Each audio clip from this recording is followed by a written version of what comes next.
All right, guys, welcome back again to our final match of today's show here at the ESL Legendary Series.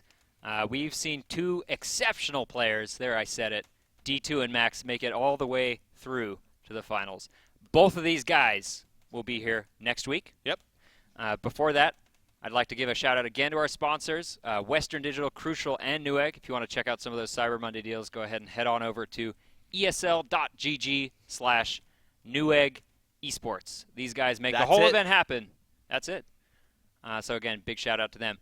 But on that note, what is this all for, TJ? It's for $20,000 LAN finals on February 21st and 22nd. We have 8 weeks total, 8 players a week. It's a point system, so every week you gain points for if you finish first, second, or third. Yep. And then the top 4 players with points, you can actually see that on your screen. The top 4 players win points, and the winners of week 5, 6, 7, and 8. All right, that's a lot of get text. But pretty much break it down like this. The top 4 people with points go to the LAN.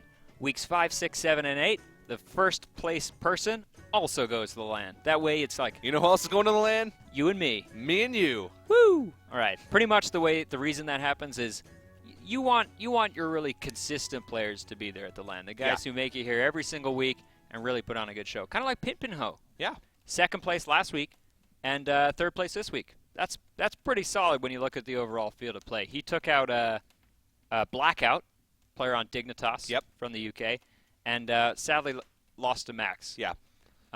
Anyway, without further ado, guys, let's get into our final match of the day, Dtwo versus Max. Yeah, you can see right there the decks on your screen. Max, of course, running that Druid, the control priest that he's had so much success with. And, of course, that Hunter deck. And then Dtwo, which we saw a little bit of earlier today as well. Miracle. The Miracle Rogue. Yep. And Hunter and Warlock as well for him. So that seems to be a very popular lineup, the Rogue, Hunter, Warlock. And Max is breaking the mold a little bit, bringing out the priest and the druid, that Miracle Druid that we've seen quite a bit more of. Yep. And I like his control priest play. There was another player from the open bracket, Phrase, who also did a little bit of an interesting thing by bringing a control warrior. But it's pretty funny to see both the open seeds bring control decks and make it this far through. Yeah. On that note, guys, we are ready to get right into the game. Game number 1 of the final match of today's show. Yeah, so points on the line here. Quite a bit of points. And the glory. If Max is able to take down Dtwo, Dtwo is going to the to his magical happy place, it seems. Yep. But yeah, if Max, as a tournament newcomer, we tried to do a little bit of prep for this tournament, kind of scout out some of our open bracket players. And the only thing I could find about Max online is that he is a high-ranked EU Legend player. Yeah. That's about it. Yeah, it turns out Googling Max doesn't really give you the Hearthstone player. Max Hearthstone. Yeah. Not a very good way to do research. I didn't realize that. I'm a rank 21 Googler. Yeah. So really tough. Well, really our tough casting is about as good as our Googling, so let's keep that up. Anyway, Dtwo, obviously coming off of a terrific run through BlizzCon, made it to the Final 4, in fact, before falling to Firebat. Yep. Looked like he got a little bit shaken in that game, and I wonder if that's just that huge crowd he was playing in front of, or if he's just a nervous guy. It's a really stressful situation to be in, though. You know that there's so much money on the line, even if you a lot of people put a lot of pressure on themselves to win in that type of situation as well. So, and so many people watching, if you make one mistake, you know that people are just going to be like, mistake. Yeah, I think we both know what we were talking about. That happens to people on Hearthstone stream sometime. I'll be honest, though. I did talk to Dtwo a fair bit backstage at BlizzCon. He doesn't strike me as the kind of guy who gets nervous that easily. Wow, yeah. In his interviews, he seemed to talk with a lot of confidence. Yeah, he's a cool dude. Was a tennis coach for a while. Kind of a bit more mature than a lot of the guys you see at some of these tournaments. Yeah, tennis coach is probably the most mature profession I can think of. Sounds like he's 14 years old. Anyway, back to the game. Looks like not a whole lot going on. Just a couple. The druid armored up. Yeah. The rogue popped the hero power, and then they went ahead and played that. Those things happened. Yeah, they played that Shade of Naxxramas on curve on turn 3. Yeah, so definitely against rogues, against Miracle Rogues, you want to put a lot of pressure on as quick as possible. You don't want to let them dictate the pace of the game. Because you're playing against the rogue as much as the rogue is playing against his own deck, so you don't want to give him the options to be able to draw through his deck really early on. And this is an okay hand right now for Dtwo. He's got a lot of ways to draw into what he needs, and of course Dtwo, as we saw, is running that ha-ha! The ha-ha! Yeah, great combo there using the Cold Bloods and the Faceless Manipulator to pump out quite a lot of damage. It actually came down to the wire against Phrase, and that combo was able to pull through. Yeah, both these guys, very combo-esque type decks. Yeah. Miracle versus Miracle. Miracle. Who's going to Miracle quicker than the other Miracles? Miracle. Yep. I like seeing the SI7 agent just being played for the body here, trying to sneak in as much damage as he can. He knows that shade is, he knows Mac's not going to take that out of stealth. Yeah. It's going to sit there for a while and synergize so nicely off of... he might take it out of stealth this turn, though. Maybe to protect his Violet Teacher, but really not much need to here. And he already has the Savage Roar in his hand, so he could be getting dangerously close to lethal if these creatures are left up on the board for very long. It's so early in the game. We're only getting to turn 6, turn 7, Yep. and he's already getting close. Yep. All right, D2 having to make a tougher choice than Max's turn because, again, it's like things haven't really necessarily gone his way with some of these draws in this match. He could do something like Sap the Shade. That's a nice way to kind of get some of that... Yeah. He's actually got pretty decent ways to be able to clear the entire board here. Sap the Shade, then he can even eviscerate and dagger into the Violet Teacher. Or backstab eviscerate. Backstab eviscerate. There's so many different ways he can do it. Yeah, but every single time he does something like that, it is one less spell he's going to use to actually win the game when he finally draws his Gadgets and Auctioneer. Yeah, but at the same time, I mean, how much does he actually need to win? Because the South Sea deckhand, double Cold Blood, Faceless Manipulator is at least 21 damage because you have to have a weapon equipped. Yeah. So how much damage does he actually need to do? Only 9. Yeah. Only 9. Only 9. Having himself a giggle. He's having a giggle.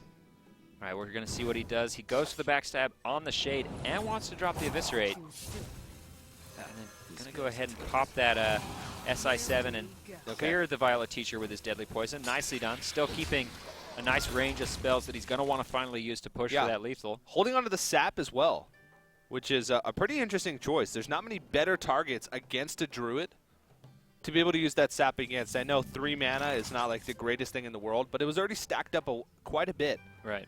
And but I think that's probably for the Belcher. Could be. I mean, especially when But I don't think we even saw Max running a Belcher, did we? Ooh, I don't know. That's a good point. It could be just more of an aggressive focused deck. It's very true. But D2 probably does not know that. He doesn't know that. This is, even though we've been streaming for quite a while, these matches were played about 4 or 5 hours ahead of stream early this morning. Yeah. So for each match we've seen so far today, these guys are discovering their opponent's decks for the first time. Yeah, it really sort of plays into the format as well of having that very ladder style tournament format. Forces the players to build those solid decks. That's exactly what they're doing. Yep. All right, so Max thinking about what he wants to do. Does he want to keep the 1/1 token? Because he could innervate out a hero power or something like that. I think he's pretty set on just going ahead and clearing that out. Yeah, that innervate in this deck, in a normal like ramp style druid or mid-range druid, innervating out of the hero power to keep one of your creatures alive might be a little bit of a better choice. But in this deck, there's so many things that make that innervate so much better. Gadget and Auctioneer, Violet Teacher. Yeah. Oh, there's another piece of the puzzle. Here we go.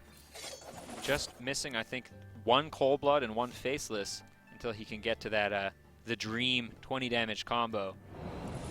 Actually chooses to shiv the face there because he knows he's going to want to... He just wants to cycle through that deck. Yeah, and he's just going to hit the Drake with the Deadly Poison anyway. Yeah, but this is a really scary hand here. 15 health. We're on turn 8. So he's just going to go ahead with the Loatheb to set up for lethal because he has Force of Nature, Savage Roar, Innervate, Hero Power next turn. That's 15 damage. Yep. And with that Loatheb, it looks like he may have just secured the win. Oh, Earthen Ring Farseer. Not going to do it. Not going to be enough. Not enough. The South Sea Lethal deckhand with quite a bit of overkill. There we go. Really solid stuff. We talked about what we prefer to see, the Miracle Druid or the Miracle Rogue. Looks like Max really putting down the pressure with the Miracle Druid in this match. Oh, and there's a second Force of Nature just for the fun of it. Just for good measure. But yeah, he didn't give the Rogue enough time. He put pressure on early, put a lot of pressure on early, forced the Rogue to use a lot of that early removal to be able to deal with those threats and didn't draw into that Gadget and Auctioneer. That's always, I said, Rogues a lot of the time play against their own deck more than they play against their opponents. Yep. And D2 just was not able to get what he needed, and Of course, Max plowing on that pressure was able to take game 1. Yep, and I remember, a reminder to some of the guys just joining us for the first time. Here at the ESL Legendary Series, you actually have to pick a new deck for games 1, 2, and 3 of each best of 5. Yeah, which they are means predetermined. Predetermined the order before each match. So we are going to see 2 new decks coming at coming into this game 2. Right, Priest versus Hunter. It's going to be the Control Priest from Max and Dtwo's Hunter deck. Yeah, so basically they pick 3 decks and pick the order before they go into the tournament without even knowing their opponent's decks. Yep. So it's a really interesting style. I like it. It sort of is a little bit like ladder in a sense because you don't know what your opponent's going to pick. You have to pick a solid deck that could be good against anything. Yep. Pretty much the difference between this and a lot of other tournament formats, you don't see nearly as many BGHs or Harrison Joneses. Yeah, can't be greedy with those tech choices. Yep. All right, so I think we're about ready to get into game number 2 of the finals here today. And I'm happy to see how that Priest handles. Yeah, Max's Priest has been really impressive. And he's actually picked up a lot of wins against Hunters over the course of the last couple of days with that Priest deck. And, of course, the Zombie Chow from Max. Every game that he's played against the Hunter, with that Priest deck, he's had that opening Zombie Chow. And it is so strong. This time is actually one of the first times we've seen him also on the coin. Yeah. And it's going to be interesting to see how his strategy changes. I wonder if he's going to try maybe like Chow, coin, shield, or just go with what he's used to and just drop that Chow and make such good use of his hero power. Yeah, this is going to be a little bit tougher of a situation, though, because he's not going to be able to treat as effectively. The Mad Scientist is going to come down. Oh, Shadow Man, this is such a great card in this Priest versus Hunter matchup. Yeah, pretty much you can steal something like a Harvest Golem or a Shade. Sorry, not a Shade, a Scientist or a deny the Hunter secret. Creeper. Yeah. Deny any kind of Death Rattle. And in this Death Rattle focused Hunter deck, that is such a big tempo swing. Yeah, and the double Cabal as well. Yep. So he'll be able to stabilize really nicely once he gets to that point. Yep. But right now, I mean, he's got to worry about this Undertaker. It has the potential to get buffed up pretty big. Yep. Luckily, not a single Death Rattle for D2. If he had 2 Death Rattles in this hand, like a 1-drop and a 2-drop, that could be real trouble for Max. He's really committing to just this single Zombie Chow, trying to establish the early board control. This is an awkward turn. It is. Yeah. Maybe, and yeah, you never even really want to owl your opponent's Zombie Chow either. Yeah. You would be able to, no, you wouldn't even be able to clear it. Very awkward turn. Maybe just play the Snake Trap. Very awkward. Help you push for some of that burst damage to take down your opponent's Zombie Chow. Using the Iron Beak Owl into that Zombie Chow is like taking your cousin to the middle school dance. Yeah. Is that a bad thing, TJ, from where you're from? It's a very bad thing. Good. Just wanted to check with you. Yeah, he's going to go ahead and pop that Snake Trap, and that will give him the burst damage to clear that Zombie Chow, if he so chooses. Yeah, not a very strong turn, though. Nope. And you want to have a lot of strong turns early on. Oh, wow. And if Max all ends with a Power Word Shield, that Zombie Chow's still out of range. Oh, man. That's rough. That's rough. That's really rough. What does he get? Gonna be the Wild Pyro. Excellent I bet he wishes pickup. he had that with the Power Word Shields, though. That would have helped him clear the board. Yeah. Wow, chooses not to keep that Zombie Chow up either. Yeah, eventually you just got to let the Zombie Chow go. Yeah. Eventually you just got to say, Zombie Chow, you've done good work. Done good. It's time to move on. When was the last time you saw a single minion carry someone through to turn 4 A single against a Hunter? 1-cost minion. Yeah. Really solid stuff for Max. Yeah. This is an excellent deck to bring against the Zoo and the Hunter, and he's been doing a phenomenal job keeping it in check. Yeah, but the Yeti, the bane of Priest's existence right now. And it's still really early. He doesn't have mana enough for Wild Pyromancer and Shadow Madness, which would help him clear this really well. Yeah. Double Wild Pyro. Shadow Madness here against the 2/2, though, is such a good play as far as, like, taking just choice away from that Hunter. They love to get those secrets down. But at the same time, that's, again, it's just not the greatest choice because you're not even going to be able to clear the Yeti. That's a wasted Shadow Madness that you're going to have to use. His hand is just so full of 6-drops right now. He just doesn't have many choices. See what he decides to do. He's thinking about it. Definitely not an easy turn to think about, though. And this is one of the reasons why those Hunters are starting to tech in those more mid-range stuff. Taking out sometimes Houndmasters and putting in those Yetis just makes those matchups that sometimes can be a little hard for you, like the Priest, making them slightly better. Yep. Yeti is just a more consistent version. It always is terrible feeling to throw out a Houndmaster board when you have no Beast energy. A Yeti is just like the naked Houndmaster on steroids. Yeah.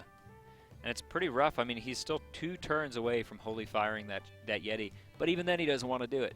Yeah. You know, that's a really good option against some of the other cards Hunter runs, like a You can't make me. I don't want to do it. There you go. He's trying to deny the tempo from the Death Rattle of the Scientist. Not a bad play. Yeah.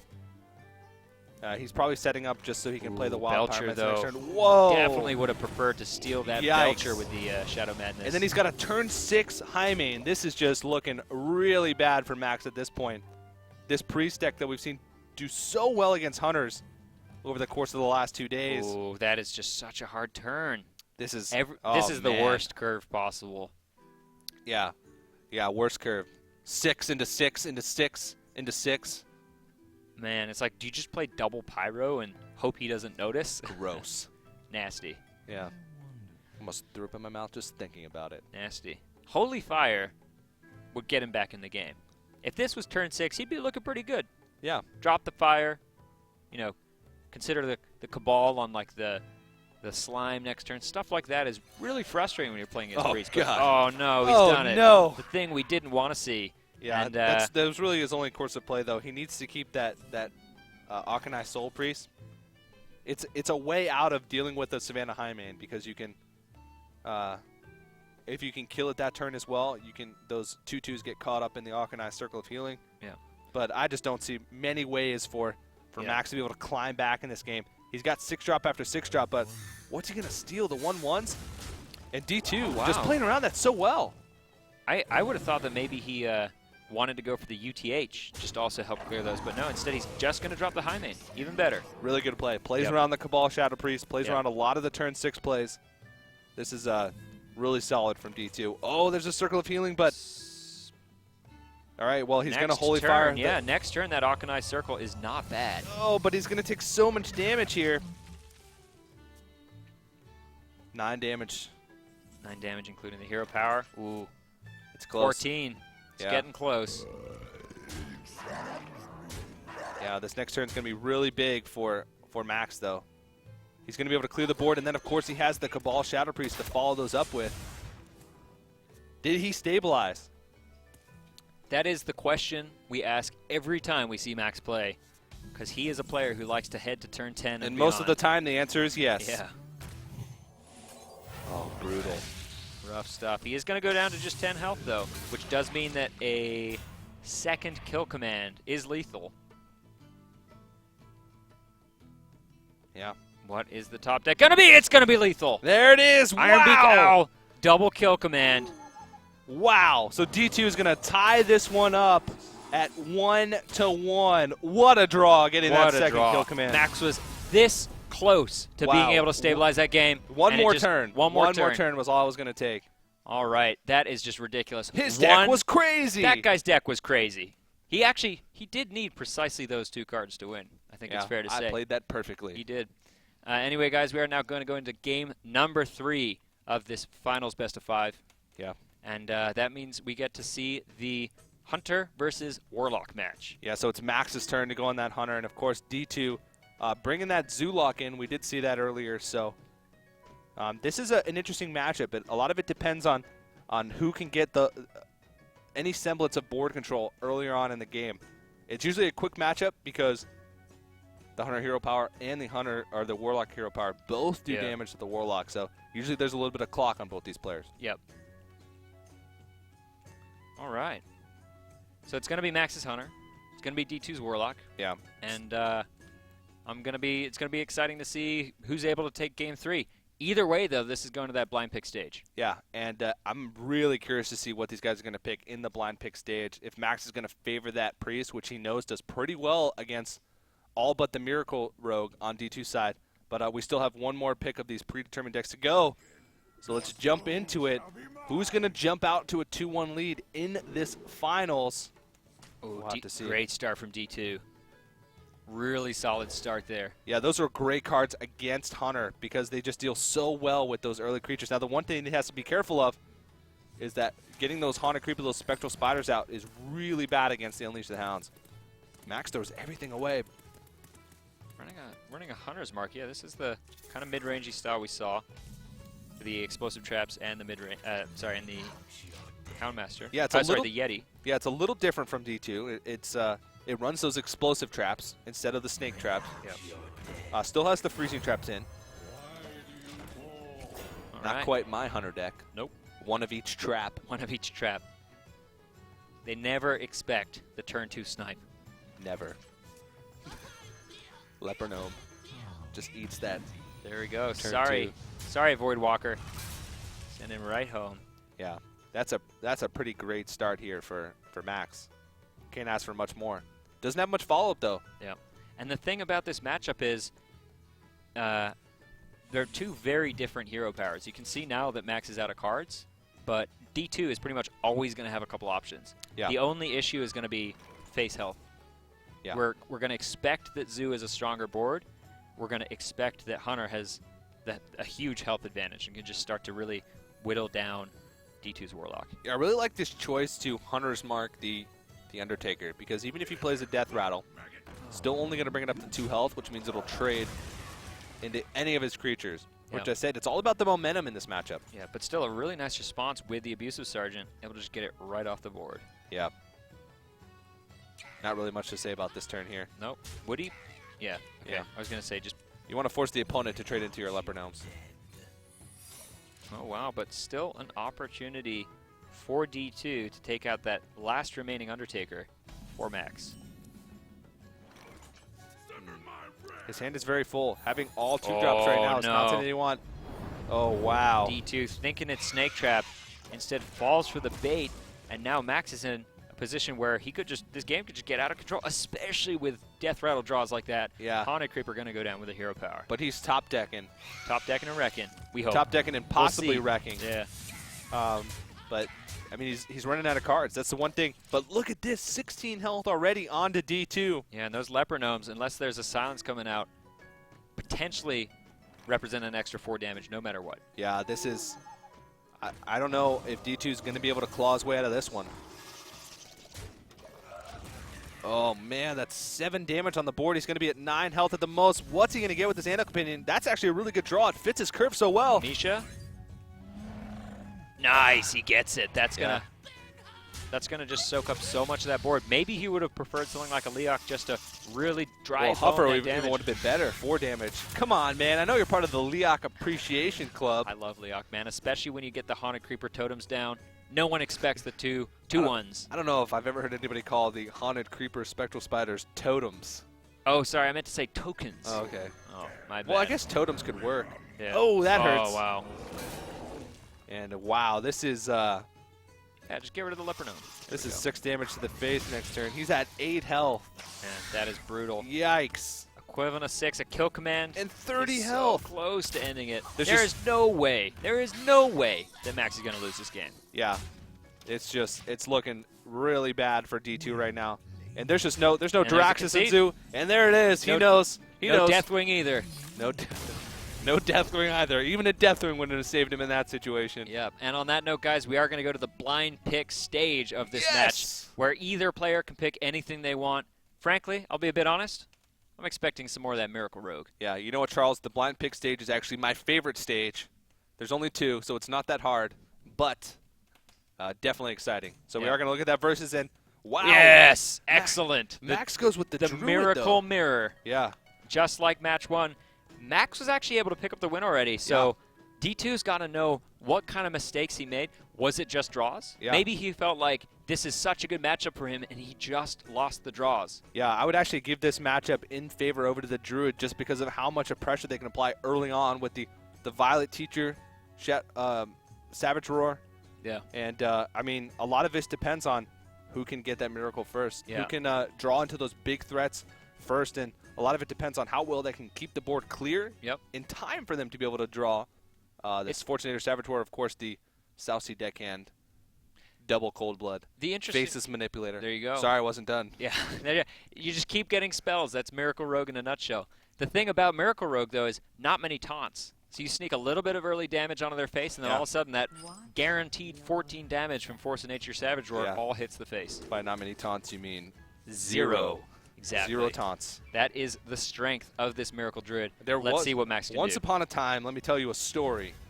Way back when. Story time. Way back when Reynad actually introduced the Mogushan We were there Warden. together, man. Yes. There we go. Mogushan Warden, the 1/7, the sole taunt that's ever been played. Yeah. One time. Tides of Time actually also used to put in Senjin Shieldmasters into his Miracle Rogue deck. Pre-Nex. One Senjin Shieldmaster. One Senjin, pre-Nex. Yeah. There was some experimentation with the Sledge Belchers in the Miracle Rogue deck. Yep. But we have seen D2 stack up really impressive 8/8s, 14/10s. His Van Cleefs are all over the place. So if he can get off to a similar start, Miracle Druid is just not going to get to a stage of stabilization. Yeah. Noxious was the guy who had the big Van Cleefs. Oh, I really? think, No, yeah. D2 definitely got those 2 8/8s, right? In match Oh, one yeah, against yeah. Jockey. 2 8/8s. Yeah. Noxious was the He guy was with the 14/10. Whoa. 14, Oh, man. 14/14. Well, it 14 became was a cold-blooded, yeah. Yeah, 14/10, yeah. 10/10 at first, then a 14/10. And then it became a 14/8. Today has pretty much just been Van Cleef Day here at Yeah. the ESL Legendary Series. Yeah. Very similar to Leif Erikson Day. That is a dated reference. Wow. Yeah, I was gonna say, surprised he didn't decide to clear off that shade, given the huge issue it gave him in game one. He had the option there, Deadly Poison, swing face, and just pop the Blade Flurry. But It looks like always he's feels saving terrible to pop the Blade Flurry just to clear one creature. Yeah, and especially in this deck where he knows there are going to be a lot of tokens coming down off that Violet Teacher later. Yeah. Setting up the Savage Roar lethals. Probably pretty smart to save that. Yep. Well, he has that Gadgetzan Auctioneer. Does have a 1 prep. Wants to draw into Conceal to be able to keep that Gadgetzan Auctioneer safe, but I'd say he's in a little bit better shape than he was in the last game. This hand is chocked full of lots of late game threats for Max. Not really much to use early on. That's not what he wants to see. Nope. Is he really just going to swipe a 3/3 off the board? That doesn't feel so good. Probably going to keep the shade just another turn, because right now it's dead to just a Deadly Poison. That doesn't feel so good either. Nope. Then again, though, putting on that pressure is something that you need to do as the Druid in this matchup. Whoa! There it is. That wasn't actually that big of a draw. I just love Van Cleef. We just love the Van Cleefs, man. All right, so he's going to go for the Deadly Poison and then prep. It's going to give him 2 cards. He's really needs to. He's digging for a spell here. Yeah. He wants Conceal. Okay, Oh. this is still good though And because is he going to backstab his own Gadgetzan? No. Well, Oh, he no, might. he could just Blade Flurry. He can Blade Flurry this out though. Sorry, I forgot the prep was active. But that is an Yeah. option if he's not happy with his draws. No, looks like he's just going to go ahead and let that sit. Yeah. He can clear this Gadgetzan Auctioneer here. Would take one of his Force of Natures. Oh, wow, he is going to pop that, yeah. Yeah. He also had the option to Keeper of the Grove, Moonfire, and pop the Hero Power. But I guess when you've got 2 Force of Natures in hand, when do you ever run both? Yeah. Like, when do you ever actually get the chance to use both? that Yeah. is? You can Force of Nature, Innervate Force of Nature. Great 12 damage combo. Weaker than the Savage Roar, yeah. Well, it's a good rag turn. Not really though. Not really, though. Oh, well, okay. Looks like he's going to go I mean, for it. what are the choices he had? He can dig for something with the Azure Drake, but what is he going to get that costs 3 mana? Right. Not much. He could have silenced the... No. There we go. It only hits the 3/3. Probably the weakest of the 3 choices. Yeah. And then this is not an low easy threat. sap target, but I wouldn't be surprised. He's going to faceless the it. YOLO Rag. He can even sap it to guarantee damage on face. Wow. And that is such a big tempo swing, too. Wow. What else are you going to use those saps for, man? Wow. Wow. Wowee. That's not bad. It's Wowzers. really not a bad idea to sap Rag. It's 8 mana that you're taking out. But at the same time, also going for the 50-50 to get his rag off the board and out of the game, that's pretty enticing as well. But I think Sap is the better play in this situation. Wow, that's going to put him down to That is 13 that's a huge health. swing. That is a huge swing turn. I don't know what Max can do here. He needs to think of something. Slam the YOLO Rag right back Yeah, at him. yep. But even then, the ha-ha cold blood, that's starting to get get into lethal range. Oh no, that's not what he wanted to see. He's going to be able to clear 1 here. Spell powered up Moonfire. Moonfire. What a great card. What a great card. Pray that rag hits the 2/4 at the end of D2's next turn, though, because if not, he may be going home from a quick loss. What's it going to be? Gadget-san. Oh wow. He can dig for. He can clear one of these creatures too. Yeah. With the SI agent. He can also Loatheb to just set up for more burst next turn. I think he wants to dig because he doesn't have a defined win condition yet. Yeah, if he can get that, Cold Blood, the Faceless Manipulator's down, and he's only running one of them.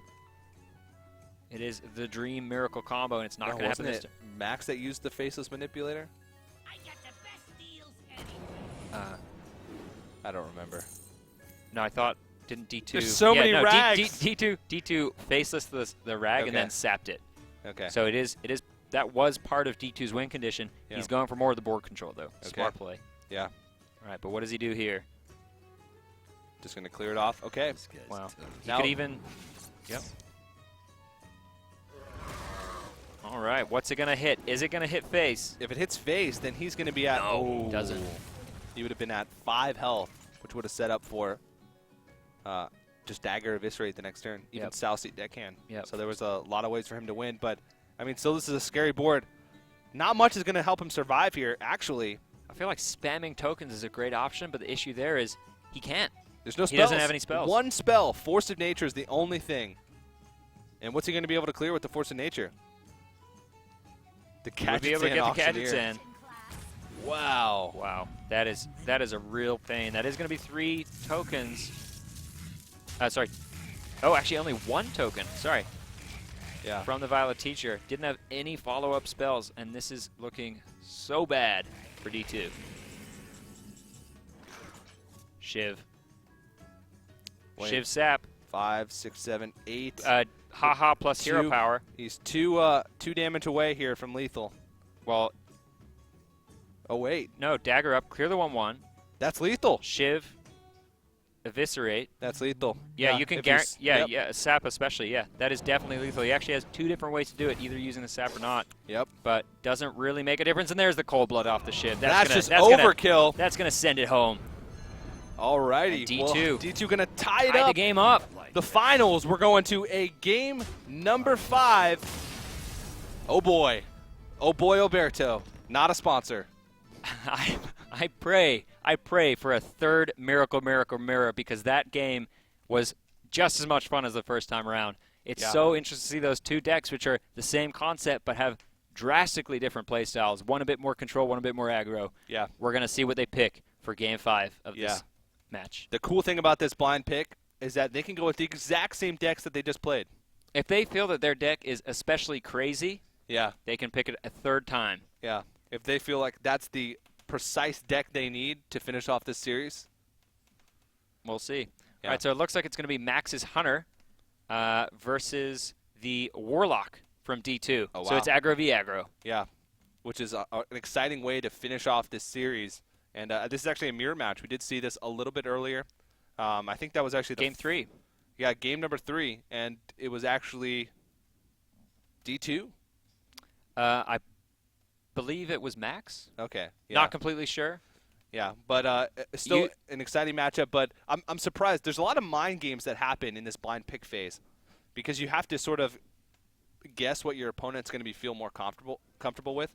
But then at the same time, you also have to sort of figure out which one of your decks do you think is going to face off well against any deck that he's going to pick. Right. So You pretty much have 3 lines of action here, and Yeah. it is a bit more like ladder where you're not sure what your opponent can run. They can run any of their 3 decks. So you could say this deck is really good against most of what he's running. Yeah. It's maybe weak to 1 but strong against 2. Yeah. So you go with what's strong against 2. Or you can pick the deck that's average against all 3 of his decks. Exactly. Or you could pick just one deck that you're really good at. And I think that's what we just saw here in Game 4. Yeah. Where both players felt very confident with their miracle play, so they decided to pick it right, even though D2 had just lost, or sorry, D2 had just won. Yeah. Pick it a second time. Anyway, Hunter versus Warlock, a little bit more straightforward. Again, really consistent decks.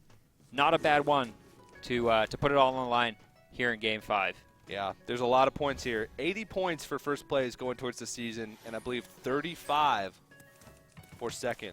That's a big difference. It's a big difference. 35 is less than half of 80. Wow.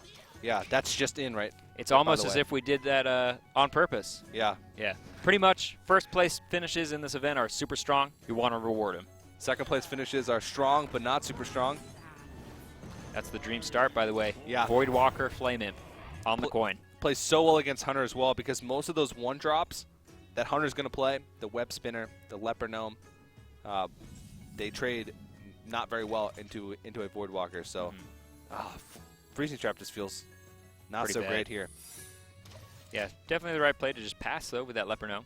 He does What's have to make the point of choice, sacking? though. Who does he sack into this Freezing Trap? If he sacks the Flame Imp, basically means not really going to be an option to play later in the game because a 3-mana Flame Imp that also does 3 damage to you, nope, that's not good value. It's not good value. The Undertaker, is that what we're going to see here? Yes, it is. And I guess maybe even just an Abusive Sergeant, because why not? No, he's going to keep that for his eggs or some of his other minions later. D2, though, seemed like he would have had a bit of a better start. Oh, the double flare. Yeah. Not what you want to see, I'd say. Yeah, I think turn 1, turn 2, turn 3 flare coming out from a Hunter is probably a sign that makes me smile. Yeah. When I'm playing that Zulok. You like the Schadenfreude of a Hunter losing? I mean, I don't play Zulok. Who am I kidding? Yeah, come on, man. You're only fooling yourself here. Everyone knows. Everyone plays Zoo, and everyone likes to hate on it. I shut my blinds, put on my biggest hoodie. The NSA is still watching you play Zoo, and even they're ashamed. This is morally reprehensible. All right, though, those flares, the funny thing is, if this was a Hunter Mirror, Max would be like, oh, perfect, perfect draws. But instead, no, wow. Oh, that's a bad hand. Not the best hand.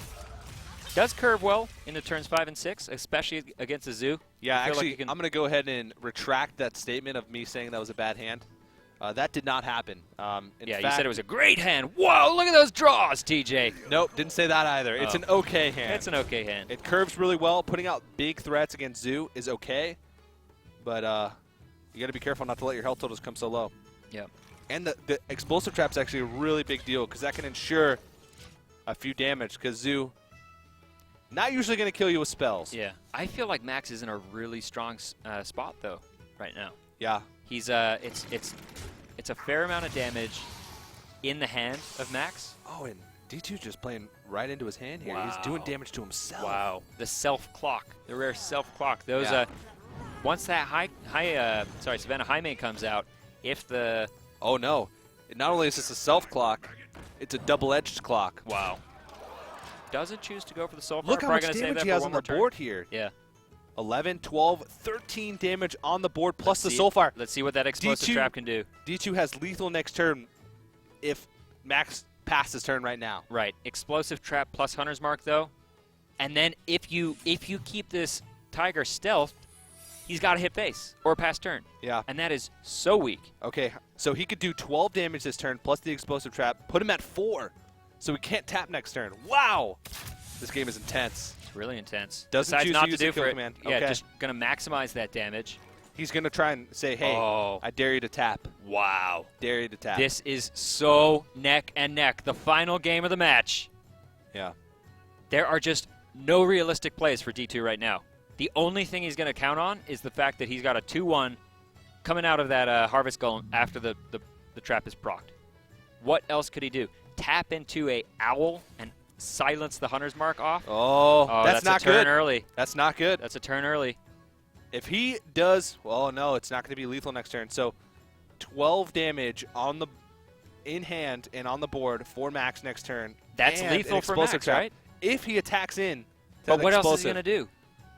That's it. Pass. I'm not the best Hearthstone player in the world, TJ, but I do not see a way that D2 is going to come out of this game alive. He passed. He passes. He knows he's playing around explosive trap. That's 2 right. damage. Oh, That's not going to be it. He's 1 off. He can't bow and hero power. but what other opportunities does he have? No taps, no explosive traps. What can he do? Nothing. I think that's it. That's it. There's no way that D2 is coming back from this game. He throws up the well played. Ironbeak Owl. Ironbeak Owl with a face. Oh, Gets rid of the man. secret. No. Wow. That is it. Tremendously played from Max, coming all the way through yesterday's Open Finals in our Challenger Cup. And he took down Noxious. He took down last week's second place winner, Pin Ping Ho. And then he just took down the fourth place runner-up at BlizzCon, Dtwo.